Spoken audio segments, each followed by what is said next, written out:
I love things that fly, and I wanted to find a way to figure out what was flying overhead without having to run to the window every single time. Modern aircraft put out a signal called ADS-B, and with the right equipment, you can take down that signal yourself.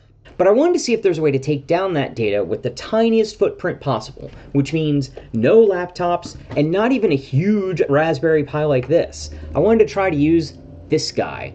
This is the Raspberry Pi 02W, and you can upload the right software to use this to track all those planes overhead. We're going to need a few things beyond just the Raspberry Pi to get this thing started. First, we're going to need an SDR, or software-defined radio. That plugs in by USB, and it comes with its own antenna. You may also need an adapter to be able to plug it into the Pi. We're also going to need a power supply, an SD card, and a case if you're feeling kind of fancy.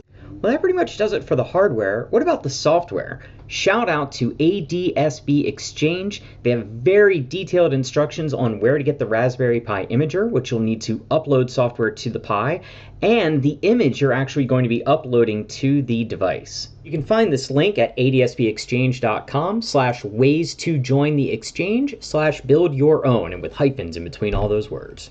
Once you've got it configured, you should be able to see this website. That site's real handy. It'll show you data about planes it can currently see, how far it can see, tracks of planes that it's seen over the past 8 hours, and even this nerdy section that has graphs about how your receiver is doing and all the data that it's been able to pull.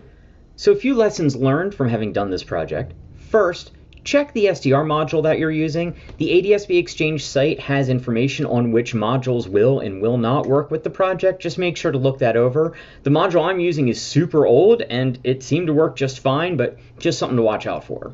Second, there is a website you should be able to use to access the device on your network. However, I didn't have that much luck with that. I actually had to go onto the router and set up a static route to go specifically to this device, but your mileage may vary. Lastly, something to know about the Pi Imager. My version of Imager here on the Mac will let me preload my Wi-Fi information and include that when it configures the SD card. I would recommend doing that. It was incredibly handy for me. All right, you've got all the parts and you got everything working together. Where do you set this thing up? For me, I put the antenna on top of this bookshelf. I just kind of wanted it a little higher up and out of the way. It also gave me the opportunity to put the SDR module and the Pi itself onto the wall. They're super light and barely take up any space, so it looks kind of neat to have set up in the office. And that's it. So the next time you hear propellers overhead, if it's something boring like another fixed-wing aircraft or something super cool like a gyrocopter, you'll be able to know just from looking at your phone.